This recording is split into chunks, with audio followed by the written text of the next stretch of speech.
one way or the other, either from recent or distant past in some cases. Hi, Frank. And Jack there and all the rest. So great to see you all. I'll go into screen sharing now. I think you've enabled me, haven't you, Dave? Yeah. You should be able to there, yeah. Okay. And we'll take it from there.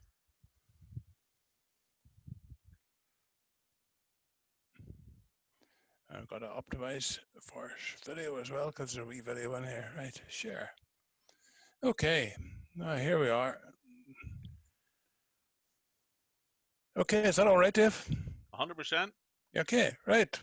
Well, you give me the title almost, DMR, what it's all about. I don't claim to be any particular expert or guru in DMR, just have sort of grown up with it along with a lot of other radio technologies. So some of you will have seen this before, or at least a version of it before. I have changed it a wee bit and modernized it a wee bit as well, because things have moved on since we started all this a few years ago, and I gave a few talks around the place. So a wee bit of an update. First of all, just to have you, I'll let you have a quick look at what digital radio standards there are about the world. And at the top, these are the sort of mission critical ones that people talk about used by emergency services. So you have, in the States particularly, you have APCO 25. You have Tetra, which is used in Europe and the UK, of course. I'm not worried about Tetra, Paul, because that's if I'm allowed to use the word bastardized Tetra used by the French, but then they would be different anyway, wouldn't they? So, interesting enough, APCO 25 uses, or in fact, Fusion uses the more or less the basis of APCO 25, uses the same codec and the same modulation. So that's interesting that you should developed Fusion from that. I think a wee bit of the history there is that Yaesu used to be owned by Motorola, who of course are American, and APCO 25 is an American standard, and hence that they sort of branched out that way, and they had a few patents and things that they took out. So anyway, I'm not going to say any more about Fusion. It seems to be growing in interest in this part of the world, I notice. So that's where Fusion stands in relation to all these standards. Moving down the next in the line there, the operation critical stuff, that is stuff that people use that's operationally critical, but not, well, you could say some of them are mission critical as well. You've got DMR, which I'm going to talk about, which is 12.5 kilohertz time division multiplex, multiple access standard. And you have DPMR, which some of you may have seen mentioned as well, which is really the 6.25 kilohertz TDMA standard. The difference is you have a carrier for each DPMR channel, whereas with DMR you've just have one carrier with 2 slots of information on it. More about that in the future. And then you have next in at the end, which again is a sort of a bastardized, use that word again, of DMR and DPMR, invented by ICOM and Kenwood, would you believe? You'd think they were stuck to D-Star or something like that, but no, they had to invent a new standard. So that's just to confuse things and to keep the ball rolling. Anyway, that's a very quick rundown on digital radio standards. Now, back into the analog versus digital radio debate. You'll remember probably from your various radio courses and all the rest of it that in an analog voice system, the carrier wave is modulated by an audio signal, which is derived directly from the microphone. Obviously, you have amplifiers and all the rest of it to bring it up to a useful standard, a useful size of signal, which then you modulate either by amplitude modulation, old-fashioned some say, or frequency modulation, which everyone uses on their 2-meter FM sets. Then if you look at digital, in a digital voice radio system, the signal is modulated by a digital signal. There's a wee bit more to that than meets the eye. So in a digital voice system, sort of obviously, I suppose, you then need to modulate the signal by the carrier wave by a digital signal. Now, converting an analog signal to a digital one is relatively easy, but there are a lot of pitfalls. Without some very clever processing, whenever you digitize an analog signal, it produces a digital signal which is far too big for transmission over a narrow radio channel. I'm sorry, I'm going to have to get into the theory a little bit, and I don't know if any of you have ever heard of the Nyquist theorem, but that states that, and all that gobbledygook there, it really means if you have an analog signal, an electrical signal produced by a microphone, if you have an electrical signal and you want to sample it to produce a digital signal, you have to sample it twice the rate of the maximum frequency involved. So say with speech, say the typical highest frequency involved in speech was 3 kilohertz. You have to sample that at a 6 kilohertz rate to provide a faithful reproduction at the far end. You then have to turn that into numbers to send it digitally. And whenever you get through all that, you find you've got a signal which is about 64 kilobits, which is very wide, and you wouldn't be able to send it over an ordinary link. This is where vocoders come into the equation, and some of you may have heard of them. I've spoken about them before. But the vocoder is a fundamental part of any system because it reduces the bit rate. It reduces the signal rate to a very low bit rate. It converts the speech into a compact bit stream so that you can transmit a narrow bandwidth. It cuts it right down from about 64 kilobits to about 4.8 kilobits, which you can then send over an ordinary radio channel. So it's a very efficient means of converting speech into a digital bit stream. How's it done? Well, there's a lot of very fancy and complicated maths involved. If any of you have heard of Mr. Joseph Fourier, he was a mathematician, a French mathematician, way back at the time of Napoleon, would you believe? He was involved in a lot of fancy mathematics on the transfer of heat, the transfer of sound, the transfer of vibrations. And they came up with a thing called fast Fourier transforms. You don't have to worry about what to do. If you want to see the maths, there they are. I'm sure you're all very happy with that, as I am. Not very complicated maths, but we won't have to worry about that because it's all done for us in technology, shall we say. And now coming up, I have a little video, which I've shown before. It's about 5 minutes, and it shows you how it actually happens. And there's quite a good representation of what actually happens in a vocoder. So here we go. We'll see if we come out the far end. Dave, give us a shout if the audio isn't right. I'm not sure we can do much about it. We'll just have to hope that it works okay. So here we go with fast Fourier transforms and the Fourier cake. Hi, I'm Carl, and I'm going to take you through a non-mathematical explanation of Fourier series and Fourier transform. As astronomers, we usually see a picture of a radio telescope receiving a signal looking something like this, a nice sine wave. We measure the wavelength and can then work out what's going on at the source. The reality, however, is that the signal we receive looks more like this. Hidden in there is a whole lot of different processes, and we have to tease out the individual parts to find the gold. It's much like having a cake and unbaking it. Let's work from the other end and use some mostly healthier ingredients. If we mix this orange, strawberry and happy juice together, we end up with a drink that will get us through the rest of this subject. Each ingredient is like a different wave. When we mix them, we create a new, more complex wave. Let's take a look at a few other examples, this time using only waves. Example 1. Let's start with a 1 Hz sine wave.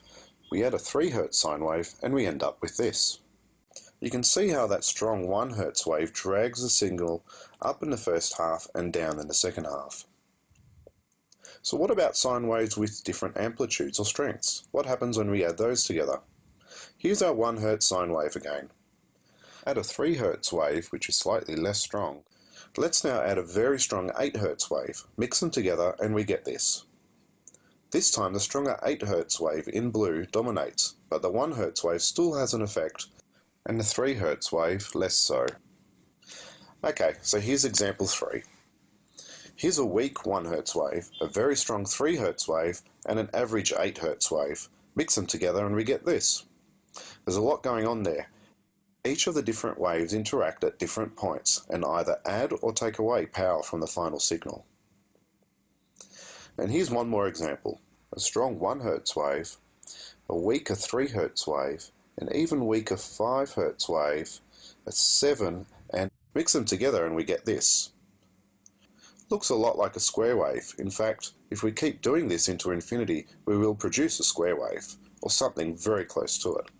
So far, we've learnt how to add sine waves together to get something more complex. This is called a Fourier series and can be used to represent any periodic signal. So how about going the other way? We are given a result and need to work out what's inside it.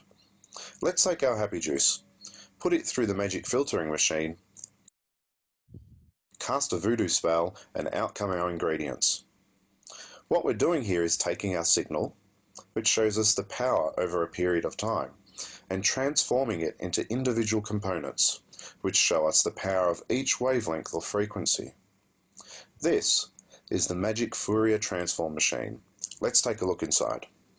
It should be immediately obvious to anyone with even a basic level of math that this makes absolutely no sense at all. So I searched and found this nice explanation of it. Still not quite clear? Yeah, me too. I'm now convinced that this guy liked to wear these hats. This here is by far the clearest explanation of the Fourier transform. Okay, enough funny business. Let's look at some examples of unbaking that cake. Here's our signal. It shows the strength of a wave on the y-axis over a period of time on the x-axis. We can use a Fourier transform function in our program to tell us what frequencies it's made of. Here's the transformed result, which shows us the constituent frequencies on the x-axis and how much they contribute on the y. Let's take a look at a more complex example. Here's a pretty complex looking signal as a function of time. Here's what a Fourier transform tells us is inside it. There's a strong 150 Hz wave and a weaker 50 Hz wave. There's also a lot of smaller stuff or noise around. To prove a point here, let's take our complex signal again, transform it, then rebuild it. Here's our signal, and here's our transform. If we then plot a sine wave of strength 2 at 150 Hz and add it to a wave of strength 1 at 50 Hz, we get this. Let's zoom in and take a look. We can see that our synthetic wave in red matches pretty closely to our original signal in blue, proving that a Fourier series is a good way to approximate a complex or naturally occurring signal. So what have we learnt? We've learnt that if we mix various sine waves together, we get a more complex wave, or a really nice drink. And using a little Fourier transform witchcraft, we can go backwards and figure out the individual ingredients of that signal.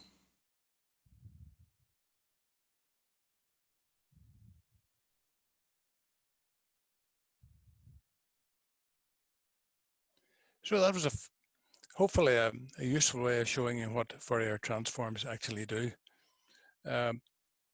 It's a very complicated bit of mathematics, but in the end, it's quite simple. It produces a sample, if you like, of the original wave, which gets rid of a lot of the extraneous stuff that would normally be sent. So you can send a lot less information to get an approximate signal at the far end, which looks very like the original, but isn't quite the same. That's why digital signals sound a bit different. They're not an exact reproduction of the original signal, but they're similar. DMR now uses the DVSI AMBE. AMB stands for Advanced Multiband Excitation. Don't worry too much about that. There's a wee bit of forward error correction in it, which there wasn't in some of the earlier ones. For instance, the D-Star vocoders used AMBE, an earlier version, and there was no forward error correction. So probably slightly better quality from the DMR vocoder. So what then is DMR? It's essentially a commercial system that's now been adopted for amateur use. It was pioneered quite a number of years ago by Motorola. They produced it under the banner of Moto Turbo. In fact, they still use that. But they then got around, they could see that there was an opening in the world for a digital mobile radio standard, and being the big Motorola, they wanted to be the ones who were going to be the leaders. So they opened it up, got ETSI, the European Standards Institute, to make it a standard, and then they started to sell it. Other manufacturers have jumped on the bandwagon as well. So you've got Hytera, Tate, Sumoko, Sapporo, the Japanese, or the Chinese, the TYTs, the Retrievis, the Alliance, or however you pronounce them, and quite a lot of other people now producing DMR equipment as well. Sometimes a lot cheaper than Motorola, and in fact that's, I think, what spurred, in fact definitely what spurred on the development of DMR in amateur circles, when the likes of TYT produced portables originally just over the £100 mark, and now I think the latest price I saw for the TYT MD380s are just over 60 quid, so you can't be that bad for that for a single band radio. There's some interesting side effects as well, in that Motorola were the original owners, and they have still a lot of proprietary stuff in there. And recently there's been a big court case between Motorola and Hytera, and there's been damages of 160 million, I think it is, awarded against Hytera by Motorola. But that's a totally different thing and outside our scope. But it's just interesting that this war is still going on in the background. I mentioned DPMR. I say ICOM and various other people have DPMR on the go. It's really just narrowband, if you like, DMR. DMR uses 2-slot TDMA, and we'll talk a wee bit about that. And it achieves 2 communication paths per 12.5 channel. DPMR uses frequency division multiplex, which effectively is just 2 narrowband channels. The main reason I think that Motorola plugged DMR, developed DMR, and got other people to achieve it was that it was an easy fix to go from analog to digital. You could use the same base station, well, the same installation, not the same equipment, but you could use the same antennas, you could use the same frequency, but you could 2 for the price of 1, because effectively on every 12.5 commercial channel, you're now 2 slots. So particularly for repeaters that were serving a number of people, you had a ready-made means immediately of doubling your capacity. So that's quite an advance and a big selling point for DMR. There's also DMR Tier 2. We use DMR Tier 2. That's just a quick rundown of what it is. 2-slot TDMA, 12.5 kilohertz. Each slot can be used for voice or data, and they can be connected. The various base stations can be connected together, and that's in fact what we do. Don't necessarily do it the way they're saying here by IP site connect. That's normally done in commercial circles, but it's a version of that we use to connect all our repeaters together. I had to slip there and said DMR Tier 3. This is DMR Tier 3, which is really building upon Tier 2. We don't need to be involved with that because it's about trunking, about multiple repeaters on a single site and multiple repeaters over multiple sites. A complicated system. Not too many people have implemented it. Most people who are needing that sort of facility go to Tetra, which is another ball game again. Just for a wee bit of background, Tetra is 25 kilohertz channeling with 4 slots. So it's, whereas DMR is 12.5 channeling with 2 slots, Tetra is 12.5 kilohertz with, 25 kilohertz with 4 slots. Got to get my figures right here. DMR Tier 2 uses 2-slot. What does that mean? It means that a carrier occupies a bandwidth of 12.5 kilohertz, and the 2 slots are running in there, and we'll show you a representation of that in a wee minute. The 2 slots are, believe it or not, called time slot 1, time slot 2. You'll see them referred to as TS1 and TS2. The 2-slot TDMA and DMR2 is a 30 millisecond window for each slot, and the 30 milliseconds is divided into 27.5 millisecond frame with a wee gap, 2.5 millisecond gap between them. Whenever you transmit from your portable, your transmitter is only on for 27.5 milliseconds every 60 milliseconds. That's one of the reasons why we get better battery life.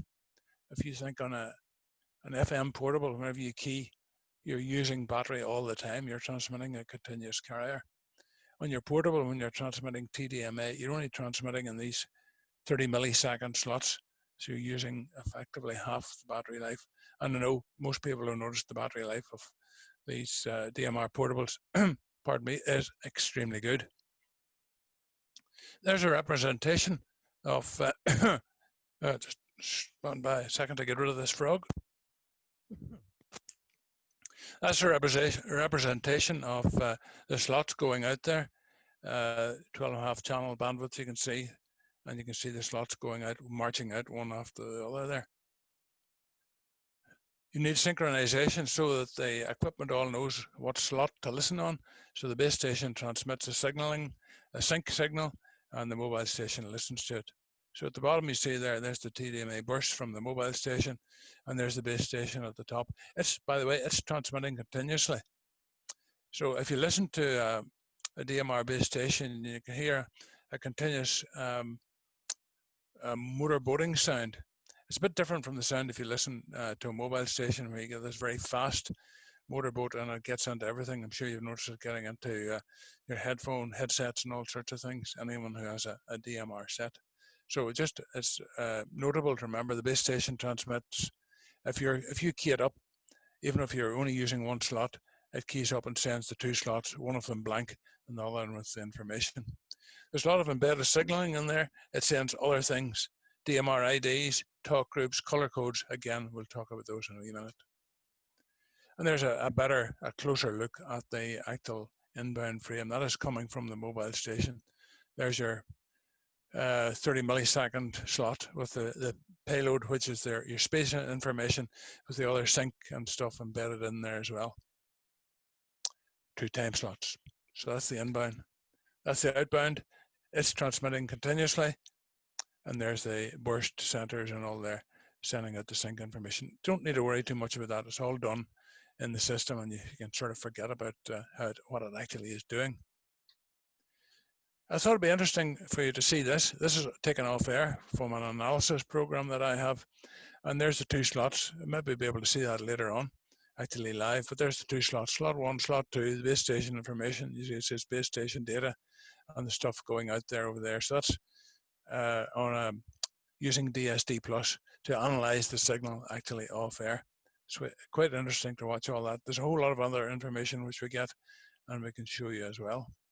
That show you in reality that's the signal that's coming out over the air. One repeater carries 2 separate audio or data channels. Normally in amateur circles we're using voice messaging on both.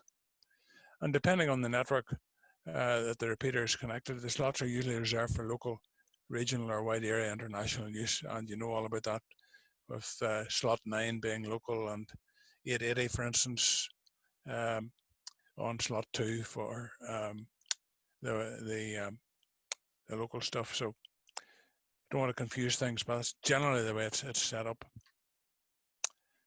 DMR ID, each subscriber unit is identified by a unique number, which you have to register for and you have to input into your code plug before using a repeater. And you got to remember that in general terms, it's not your call sign that's transmitted, it's your DMR ID. So it's not your call sign or your name that's transmitted, it's just your DMR ID. And that's married up in your receiver with your contacts database.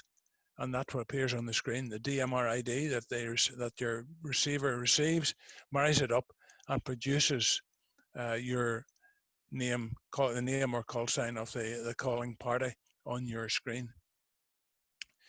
Some of the newer Chinese variants actually send a thing called DMR alias, and that actually does send names and call signs.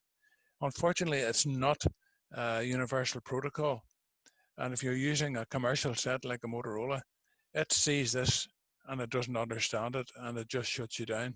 So if you're ever talking to anyone and they suddenly realize they can't hear someone, it's probably because they're using one of these sets with the alias aboard and their other party is using a Motorola receiver and it can't understand this stuff and it just disregards it, chucks it out. A lot of the commercial units tend to do that because they're set up to observe the DMR protocol exactly, and they don't understand these other funny extraneous things. Color codes, you'll hear that term mentioned. Notice the spelling of color. That's the way the Yanks spell it, of course. And if you look on the Motorola software, it calls it color, hence I use color code. But in the other spelling, we obviously put the U in there. All you can think of it as digital CTCSS. And to allow a lot of repeaters in the sort of fairly close locations to use the same frequency but a different color code, and it stops repeaters repeating signals which they shouldn't repeat.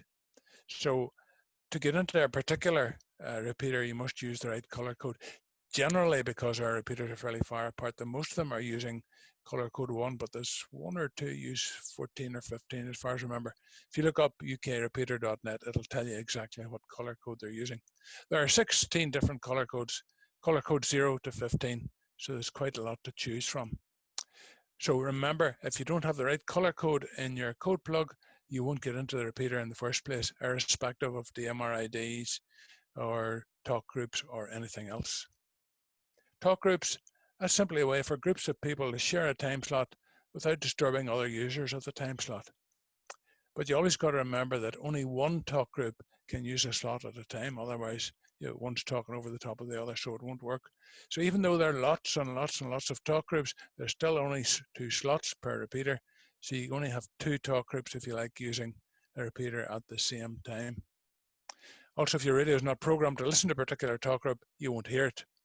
Although there are some exceptions, some of modern sets and others that have had shall we say, an upgrade to their operating systems can override this, and you can enter promiscuous mode or digital monitor, some of them call it, and that means you can open the receiver up and hear whatever's going on whatever slot, and it'll ignore the actual talk group. That will usually sort of demonstrate what the talk group is. It'll usually display the talk group on your screen. It can be confusing because if you have it switched on and you're listening on a slot, you hear all this traffic and you go back to them and you realize you're not in the right talk group. You're just monitoring all the talk groups. So you need to then select the right talk group on your set to go back to them. There's what's coming off the air as well. That's that same analysis program, DSD+. You can see that it can actually decode all these other modes: Next-In, DMR, Moto Turbo, P25, the whole works. But if you look below there, there's a group call. That was talk group 235, which is UK wide, and the station calling had an ID of 2345931, and it was on slot 1, as you would expect 235 calls to be on. And then that's me actually calling talk group 9 there, slot 2, the local talk group slot 2. I called a couple of times, and there's the period transmit for a number of seconds, and then I transmitted on talk group 80 and all the rest, just to let you see what was going on. So you can see the talk group, that DSD Plus analyzes the bit stream and strips out the color code, the talk group, and all the rest of it, and tells you what's going on. So what is a code plug? It's a radio's configuration file, which is produced by the manufacturer's software. You configure the channels, the zones, the DMR ID, upload it to the radio, and you save it on your PC as a backup. There are lots of these ready-made. What I think is being lazy. Okay, if you want to put a whole big code plug in, that's fine. Use the one that's supplied perhaps by the supplier, such as Moonraker or Martin Lynch or whatever. But if you want to learn about DMR, it's good to build your own code plug up from the start, perhaps just for your local repeater for a start, and it gives you an idea what it's all about. And to look at code plugs, here's my own code plug for my MD380, and the first information you put in is just your own name or whatever call sign. That's just for local demonstration. And then the radio ID, in my case 2355014. And then down below you can put your name and your call sign in. That's what comes up on the screen of your radio. This is just for the MD380. They're all much the same, all variations on the theme. So that's first of all the sort of basic information, the general settings that you put in. Secondly, then, you put in the frequencies. You see the orange arrow pointing to the receive and transmit frequencies. You put in the right talk group. That's the blue arrow pointing to the right there. In fact, this is the regional talk group. This is talk group 880. You put in the right color code, which is color code 1. Talk group 880 is on slot 2. So if you look at the other, the green arrow is the color code, and the sort of movie arrow is the repeater slot 2. So that sets up the channel ready to go, that particular channel on UL, which is the NI880 slot 2. Here, if you look on the software, you often see admit criteria. All that means is under what conditions can I transmit? Don't worry about all the stuff on the screen there. Effectively, you should really set them up on repeaters. You should set up to be polite to color code. That is, you should only transmit when the color code is clear. And if you look on the next slide here, admit criteria with the blue arrow pointing across to color code, and it shows you that the color code, whenever the color code drops, you can then transmit. That stops one person transmitting over another. The only exceptions related to that is on simplex mode, where you would put an admit criteria always, and that allows you to transmit just in normal simplex mode. Zones, what is a zone? A lot of people ask me. It's simply a collection of channels.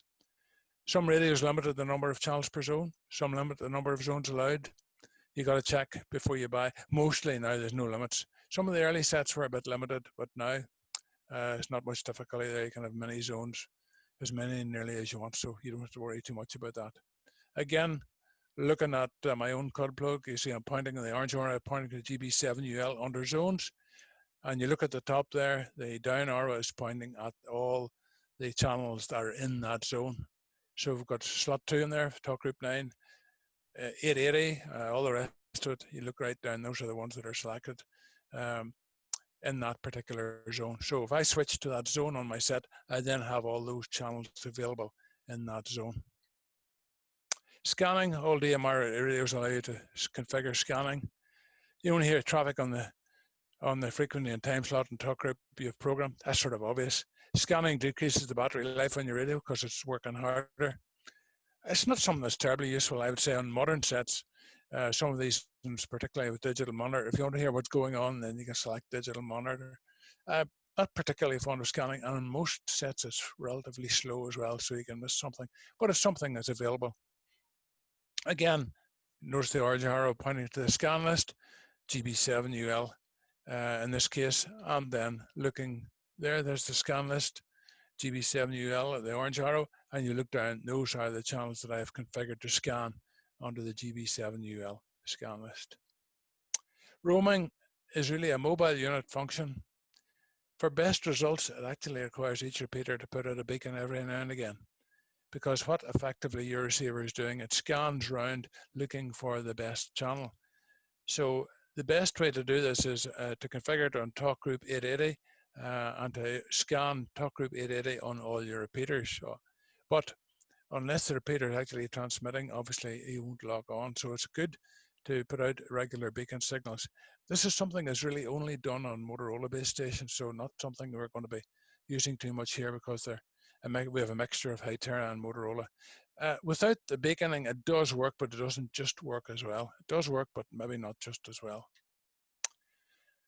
What are the pros of DMR? Better spectrum utilization. You get 2 for the price of 1, as I said.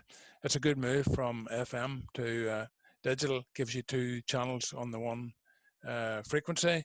The battery life's increased. It has got good performance when you're within range, and it's easy to network. Now, it's good performance when in range. It's consistent. The speech quality doesn't really vary until you fall off the end. So if you look there, analog is the slope, the gradual slope, swinging down to the right, and you're disappearing into the noise. Whereas digital, you've got this sort of curve, sort of a bathtub curve in reverse. You go down the digital slope until the bit of error rate gets too big, you fall off the end, and the signal disappears. Before it disappears, it goes into sort of a duck talk or a squawky sort of sound. I'm sure you've all heard it, and then it just falls off the end. So those are the cons. Also, as I said earlier, you don't get something for nothing. Because you're not transmitting the full speech, you're transmitting a representation of it from your Fourier vocoder.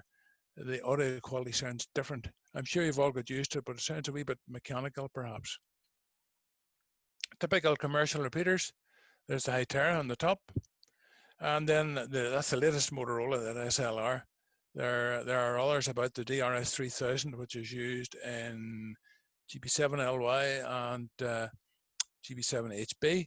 And then newer still, there's this DVM, multimode digital voice modem, which was produced by Jonathan Naylor, G4KLX. And you can insert that wee board into commercial radios, go straight to the modulator and the detector, the discriminator, and you actually have a digital repeater made out of commercial equipment, quite cheap, and a lot of people have done that now, and I know that there's 1 or 2 of them on the air here and working very well. Advantage of that is it can actually be multi-mode. It doesn't have to be just DMR. It can be D-Star, can be Fusion, can be P25, or whatever you like to throw at it. So it makes it quite handy. I said about the analysis program, that's what I use there. It's DSD Plus with AirSpy using the SDR Sharp SDR software. So you can use an SDR dongle. You can use SDR Sharp. I think probably the various other offerings that about SDR Uno, SDR Play will also work as well. And you can then use it with DSD Plus to analyze what's going on. Very useful to see what's going on, and I've used that to detect faults in the system and all the rest of it. It works pretty well. Probably could show you it working on the air, but we'll see how we're going on time. What are we doing? Not too bad. Coming up on 3/4 of an hour, so I'm fairly well up to time, I hope, Dave. Now, where do we go from there? What networks? There are two main networks in the UK, Phoenix and Brandmeister. I'm not going to say any pros and cons of any of them. There's a lot of hours put in by the network operators on both to keep them going. And it's entirely a matter for the repeater keeper, which network they affiliate to.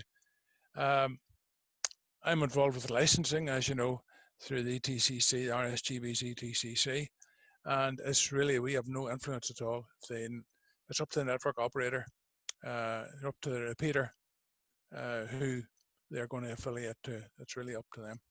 We have no input to that, nor does Ofcom. Ofcom couldn't care less. They are only interested in the RF side. So the network side is not licensed at all. So Ofcom have no input into that at all, nor do the RSGB. You can look at the various dashboards. That's the Phoenix E dashboard for Phoenix repeaters. And you can look at the Brandmeister dashboard as well. Seems to be down at the moment. I was trying to look at it earlier on today there. I think they're having a few difficulties. But if you Google the Phoenix dashboard or the Brandmeister dashboard, you'll get links which will take you here.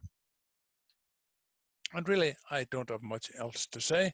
I'm sure people have a few questions, and really I'm down to questions. And at that point, I'll come off the sharing and we'll throw it open to the floor.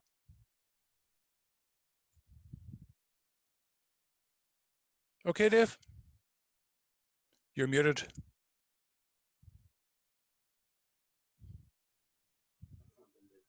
You're happy enough to take questions then, John? Oh, yes. Right, bear with me 1 second.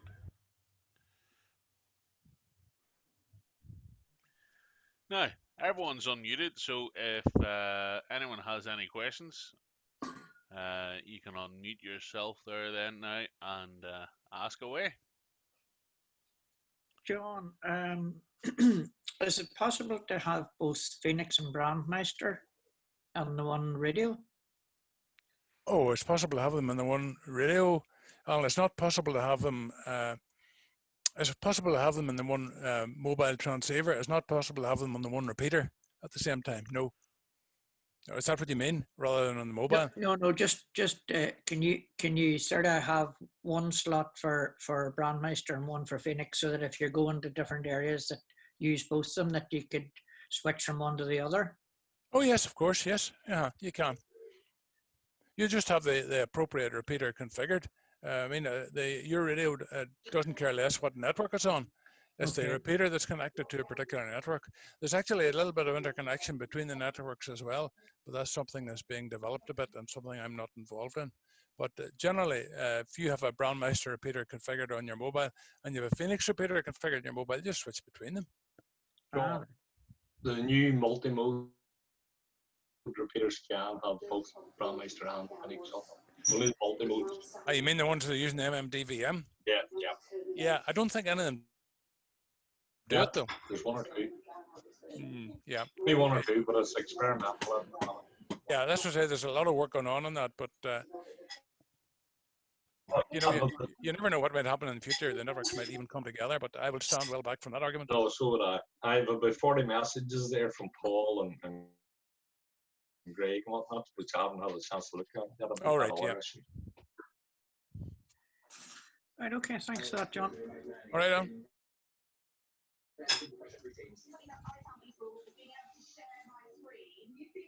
Somebody got their TV going in the background there? Hi, John.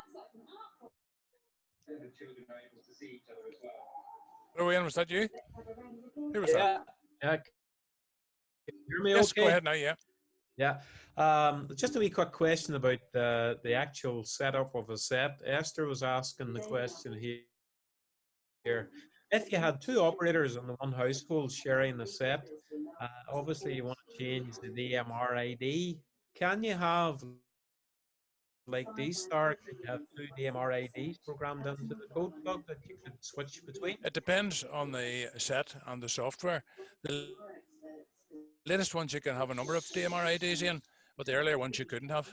A lot of the Anitone and a lot of those sort of off their ilk, that sort of brand, you can have a number program and you just select the one you want. But the earlier, the MD380 and that series, no, you can just have the Yeah, one. okay. I've have a couple of the 380s for Joseph and myself, and then I have the Motorola TDM 60. Yeah. Yeah. Whenever you Thank think you very about it, much. the commercial sets would never do that. So the Motorola's, you'll just find one ID in there and that's it. Hard nailed. You can't do anything about it. Well, you can change it in software, obviously, but the ones that are sort of semi-decent for amateur markets, they're a bit more flexible, and you have a number of IDs programmed in. Yeah. Okay. That's All right. great. Thank you. Hi, John. It's Andrew here.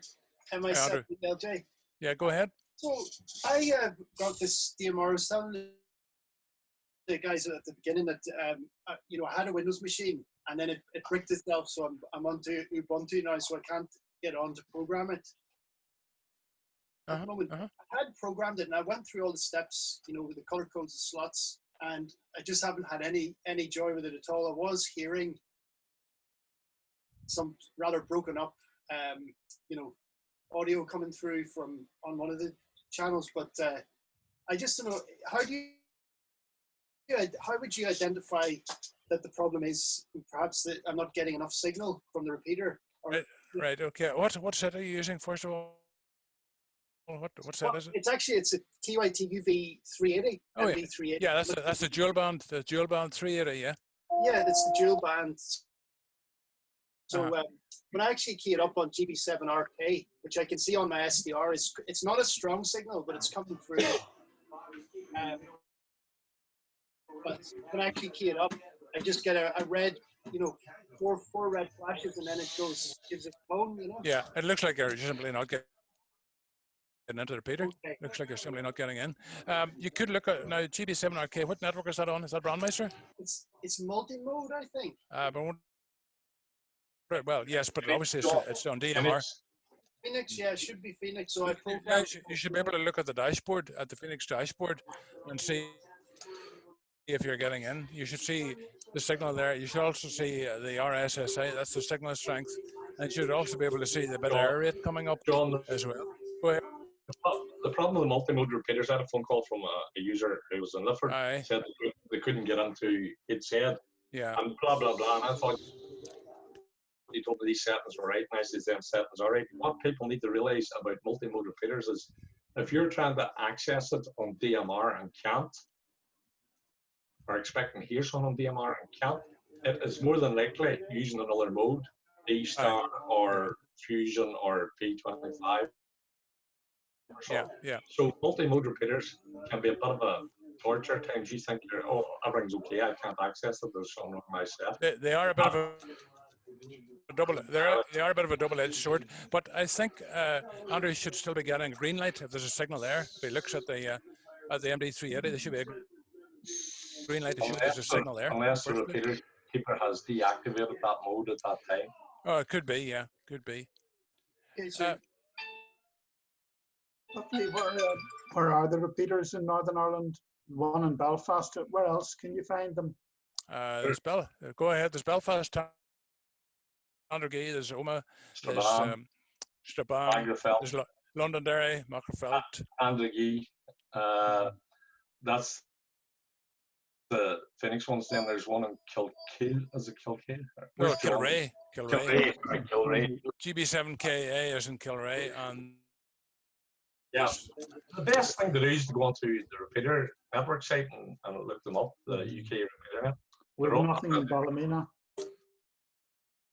Yeah, it's never on though, as far as I'm aware. You need to talk to Paul MI0CUN about that, Frank, because I don't think he has it on very often. But there is one in a on Brandmeister. It's a Brandmeister repeater. What I noticed recently, the ARTS have updated their website with all voice repeaters, which include all the digital repeaters recently, and voice gateways. Actually, they've listed now too, which is quite good for the whole of Ireland. Yeah.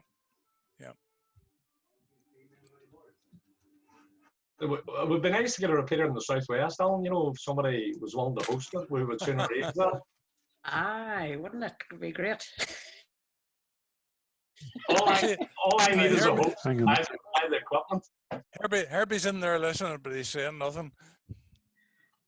No, I think we had a talk about this before, and we thought that CP wasn't getting that much use. There wouldn't be much chance of getting anything else any use. But I suppose maybe it'd be different if it's DMR. You know, if a wider group maybe, or whatever. Or link it into some other repeaters. You're going to get well into EI too. There'll be a bit more activity if it's linked on the network. But you're sorry, John, I'm hijacking this. You're right, Alan. The problem is, and I'm guilty of it myself, we're all listening, nobody's transmitting.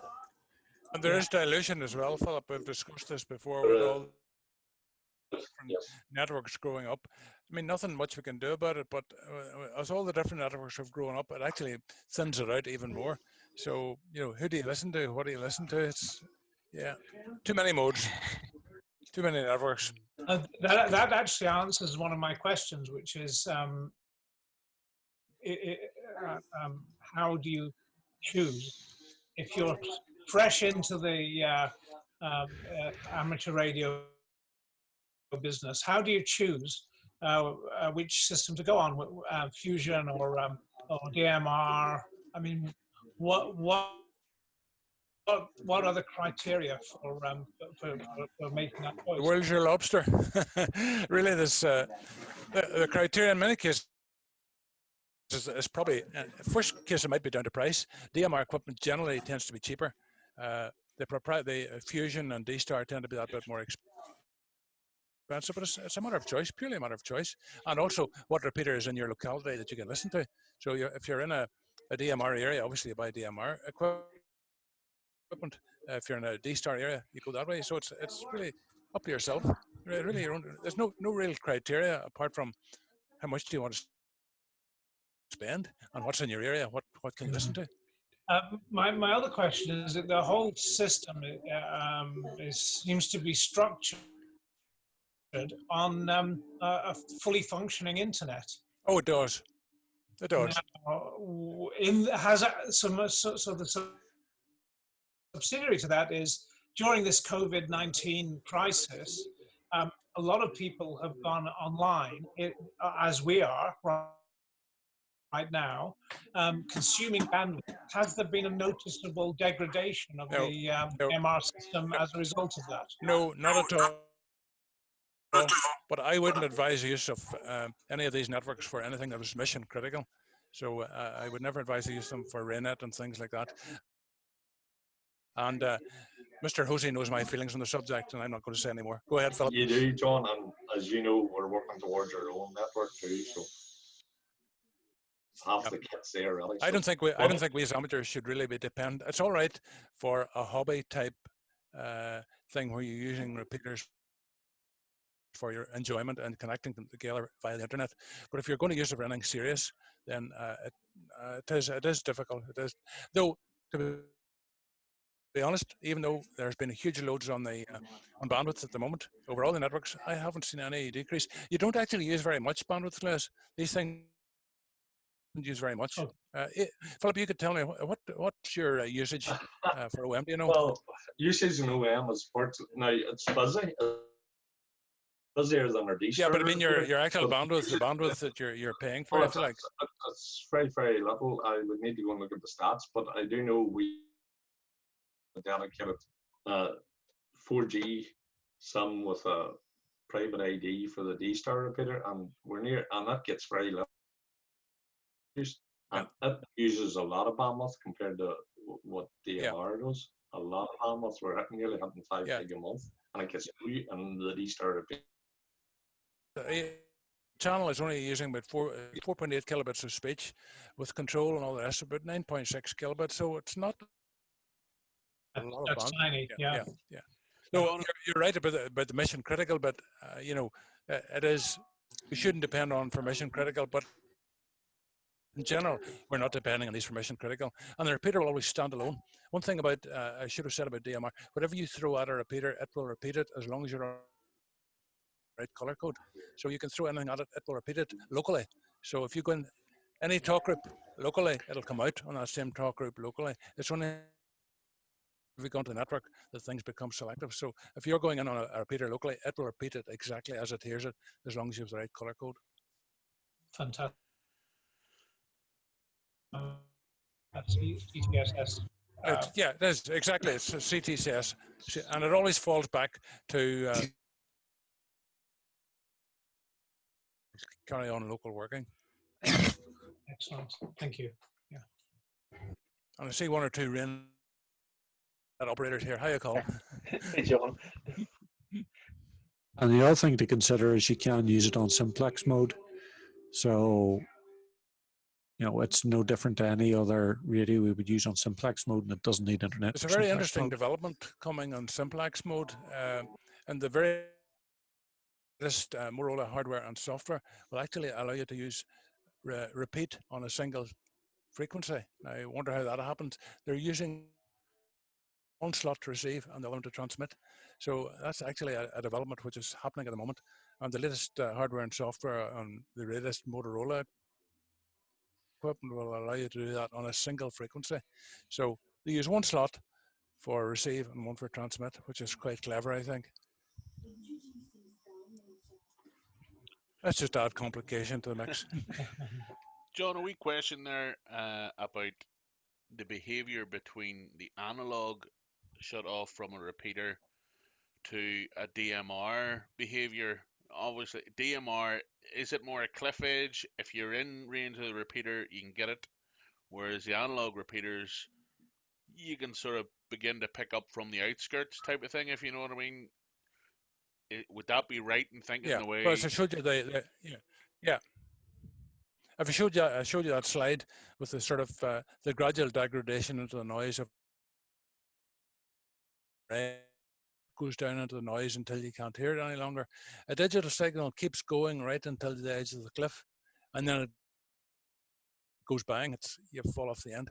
And the same applies when you're coming back into the repeater. Until the repeater gets enough signal to sync up to the two slots, it won't work. And once it gets enough signal, it syncs up and away you go. So it's a much more defined, I would say it's a much more defined service area from a DMR repeater than it is from an analog one. It's much more defined. It'll work and then it won't work, whereas analog will work into the noise.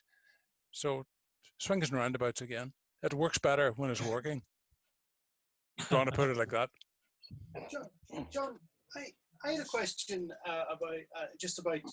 I know some people are getting their own Raspberry Pis or building their own repeaters. Yeah. And is that sort of Brandmeister orientated, or can you do it for? No, you can do it for whatever network you want. And as Philip pointed out, it's multi-mode. You can use whatever mode you like with the MMDV. That's what it means. It's a multi-mode digital voice modem. So multi-mode, it can do D-star, DMR, and it doesn't matter what network it's on either. You just connect it to whichever one you want. Right. That's good. I've got a Raspberry Pi, so I just need to order the little board. Hope you've got the book then, the RSGB book. No, plug, Philip. Yeah. Would never plug RSGB books. Aye, right.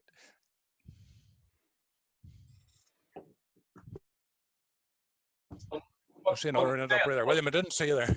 All right, John. Sorry, who said that? I said, but in saying that, the book is good. I have it sitting on my shelf here, but I haven't opened it yet. But if anybody's ever seen his presentations, they're excellent. Yeah. And of course, you've got WJC, another internet operator. Hey, hello, John.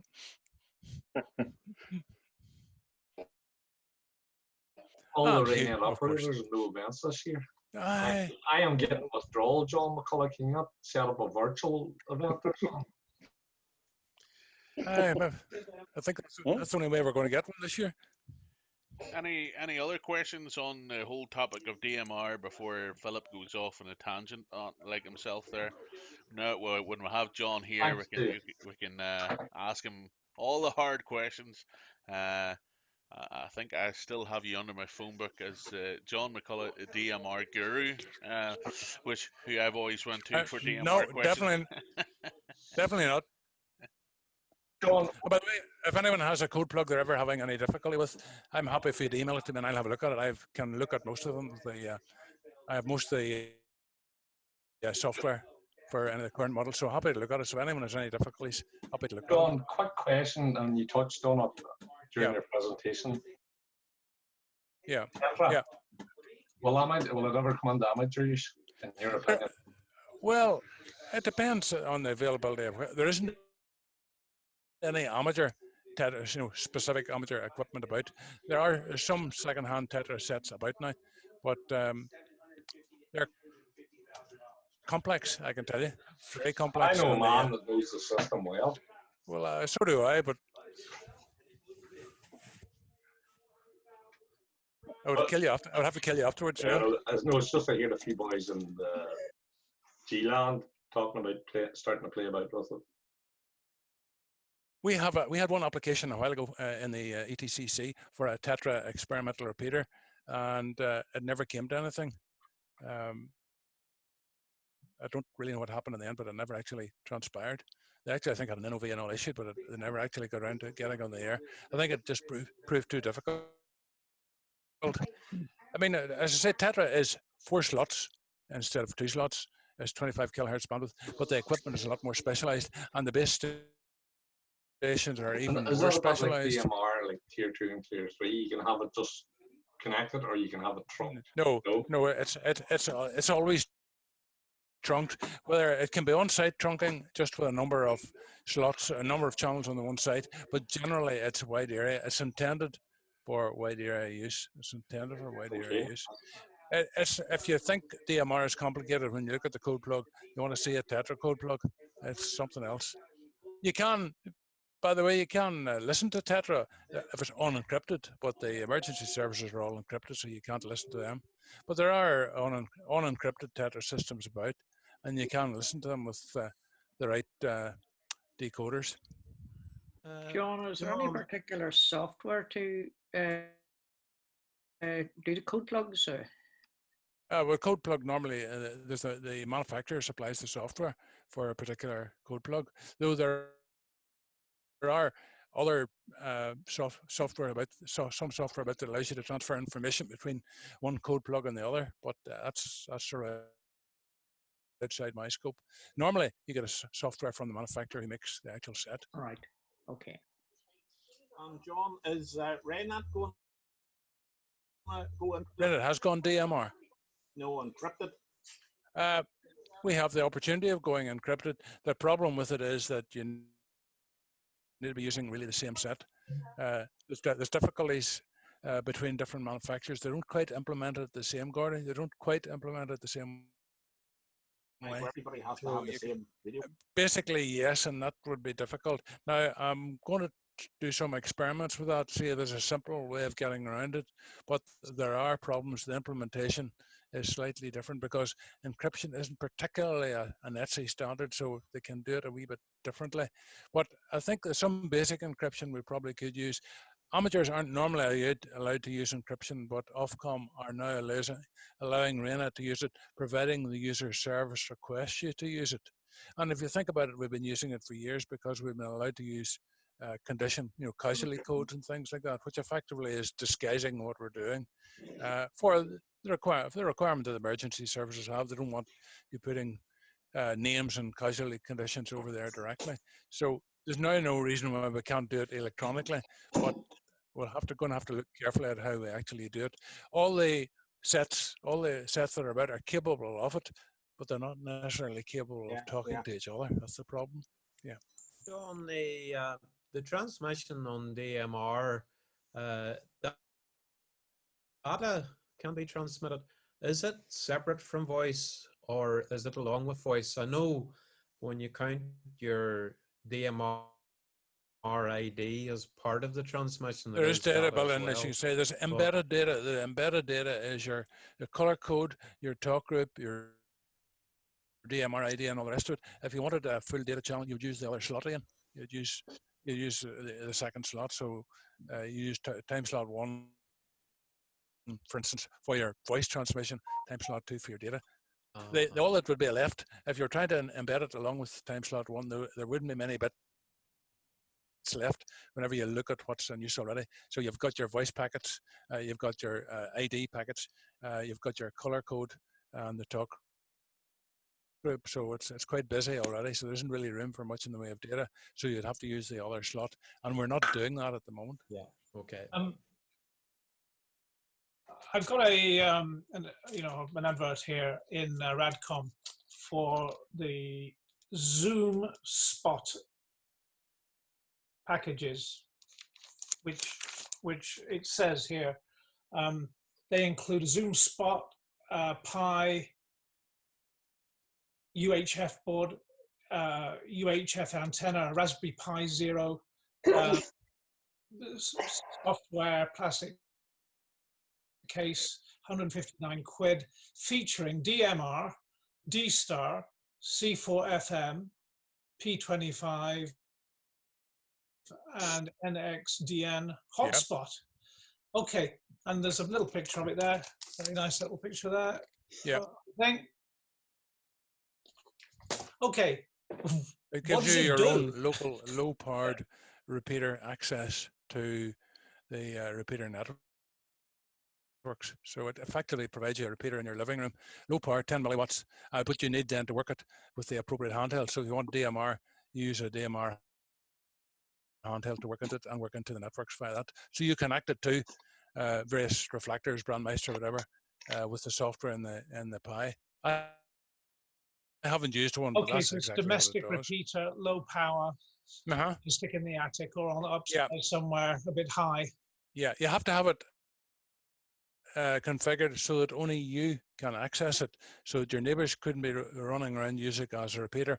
If you do have it configured openly, then you need an NOV for it. Oh yeah, of course. But if you're using it for your own personal use and it's configured so only you can use it, so only your call sign will go through it on the inward side, then no problem. You don't need an NOV. Fantastic. But as John said, if you want to transmit on the D-Star, you need a D-Star radio. If you want to transmit on DMR, you need a DMR radio. Now DMR and Fusion, because they're similar, will cross mode, but I'm not sure about P25. I don't know nothing about it. No, P25 is different again. You can go into Fusion from DMR with the DMR radio. Yeah, so just to clarify, Les, what Philip is saying is you can and it can be cross-connected in the network and come out on DMR. But as far as you're concerned, in your room, you're running Fusion or whatever in your room. But then whenever you go through the system, it can be connected network-wise to other networks, so you can cross-connect certain networks. But I think, Fusion and DMR, I think are the only two that are doing that, Philip, as far as I know now. Are there people, are users on the network that are actually on the network without any radio at all? They're going, straight, through their machine. You still need a radio to get into your hotspot. So you still need a radio to access it, even though it's in your own room. So you still have to have a radio to access it. There are people who are so that there wouldn't be any way then just through the software itself to join the network without even. There is, Ian. You can probably talk about that. You've been doing that with your what is it, 9700? Ian, you've been accessing networks without RF. You've been using your 9700 as a terminal, if you like, haven't you? Yeah. I've been doing that with the Fusion set, direct into the network, so you're not transmitting any RF whatsoever. You're just basically hooking up to the software with the internet, and you're dialing into whatever reflector or room that you want to go for. It is amazing the links that are coming online between all the different systems now, and really the potential is unbelievable for it. But it's absolutely fantastic. It works really, really, really well. I think you need a cable, obviously, to do that, into your computer. Is that? Yeah, you need well, the cable that comes with most of the sets will be enough for you. Some people are making the mistake where they're buying extra cable But that is only if you want to go from an analog system, what John was talking about there with the vocoders. You need an extra cable to take the audio from an analog system, put it into the software, use the vocoder, and then transfer it digitally. But if you have a digital set and it comes with a USB lead, that's sufficient for you to hook up with the software. It works. What fusion set are you using, Ian? Is that the FTM something or FTM 400, John? Yes. Yes. I've actually got two. I started off first of all with the FT1, the wee handheld, and they very cleverly updated the firmware on the FT1 last September, which I didn't discover until I bought the 400. But I can actually use the FT1 to transmit to the 400 as well. But it's the 400 that we have in the house here. Have you done that on D-Star as well with the 9700? Can you do the same thing with it? You can, but there's not a lot of selection of rooms on the 9700. You're dependent very much on a server being set up, and I've only come across about 4 so far with the 9700. It works fantastic, but not the same selection that you would have on the Fusion side. Okay, there you are. There's a world of things you can do out there, and it's there's sort of no end to it, really. It's it gets a bit confusing, to tell you the truth sometimes. I prefer to stick to radio. I've got a subsidiary here. I was talking to Callum at DX Commander, and he was, the vertical antenna. Oh, yeah. He has a portable version of his antenna that comes as a kit in a bag, and it said it on the advertisement it was ALE compliant, ALE compliant, for mission critical stuff. And you mentioned mission critical. What exactly is, apart from being in a little brown bottle, what is ALE? Automatic link establishment.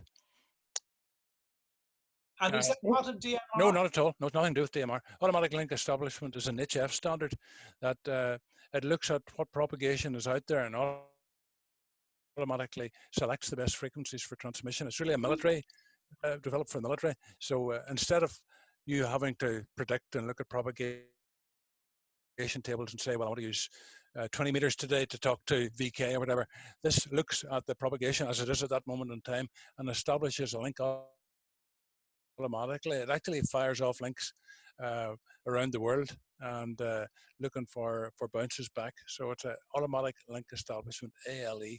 I don't know how an antenna can be compliant with that, but it must be just simply because it's wide band. That's why it has every band on it.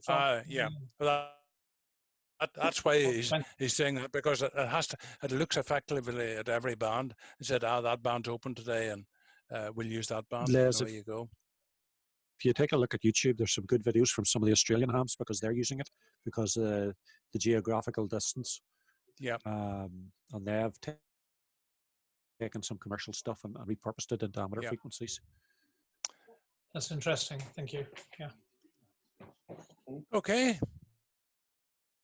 We have an Australian on the channel with us at the minute. If you want to word with him, is the call sign Matt Man up on his picture. If he wants to speak to us. Hello, GI4XAA. Question.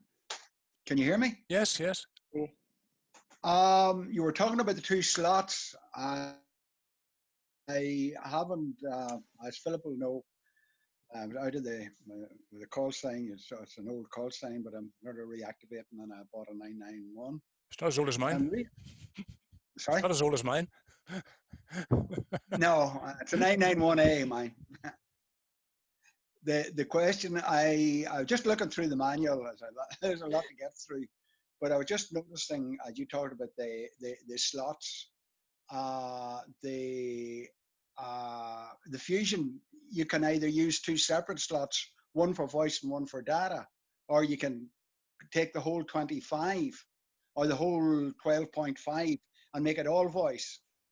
You have it's called a VW mode or something. Yep. Mm-hmm.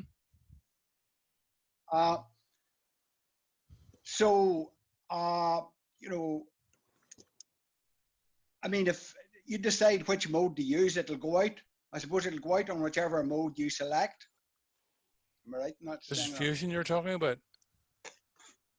Sorry, I don't know anything about Fusion. Ian, that's over to you.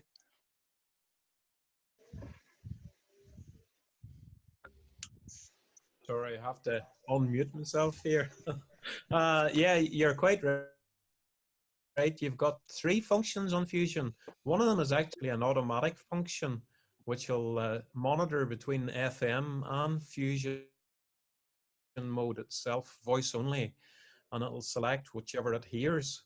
So if you're listening to a channel and someone transmits on FM, the Fusion set will actually go back to you on FM.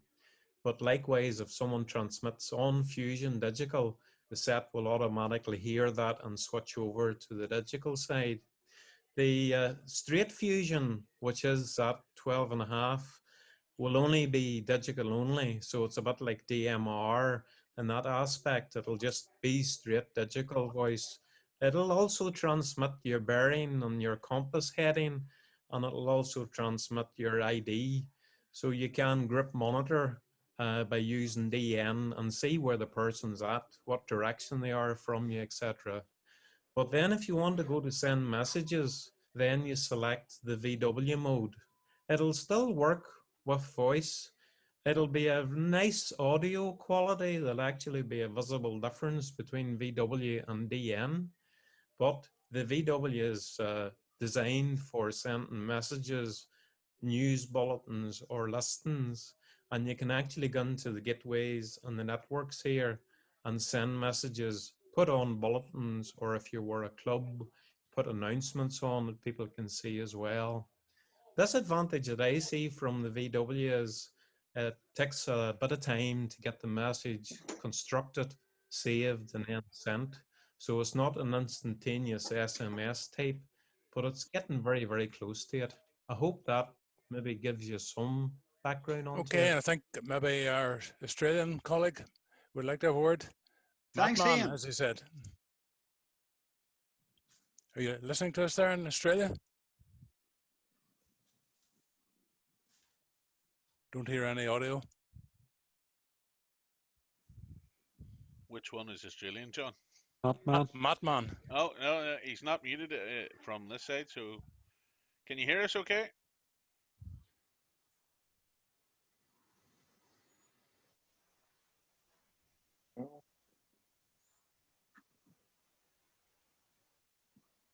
No, we're not getting any audio.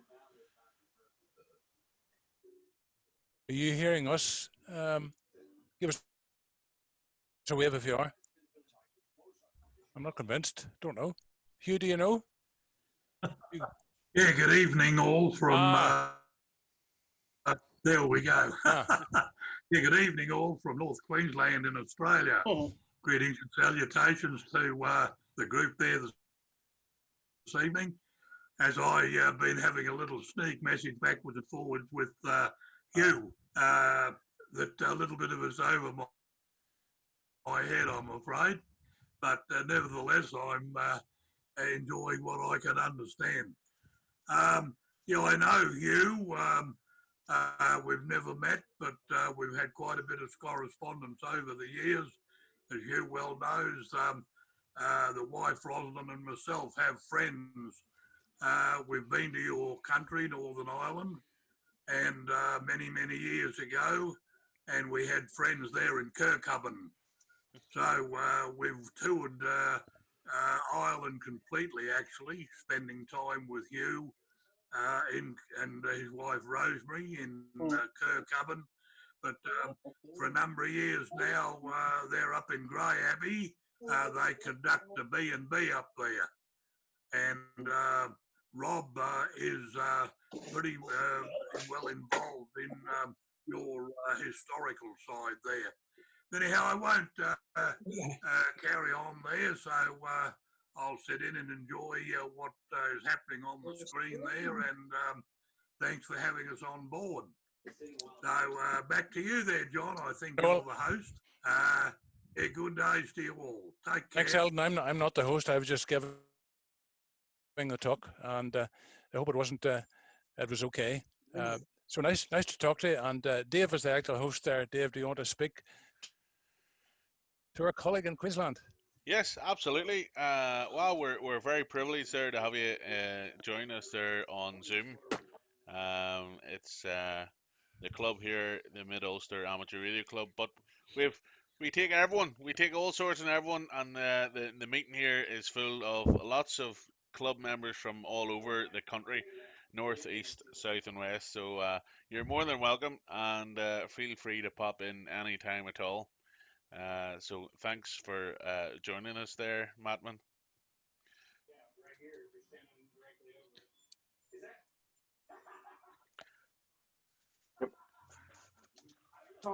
Okay, well, before anyone goes, if you're using a tablet or a laptop, you might find this a bit easier. We have sent out a wee poll, just as a quick survey, if people wouldn't mind. Mattman, before you go, can we get your name and your call sign? Well, it would be great. We've got your name, Mattman, but we're just wondering what your call sign is there. Yeah, the call sign this way is Victor Kilo number 4, FNQA. That's VK4, Far North Queensland, Australia. And the handle is Eldon, ELDON. You copy that okay? Sorry, give us your first name again. I was typing quickly for your call sign. I didn't get your first name. Sorry.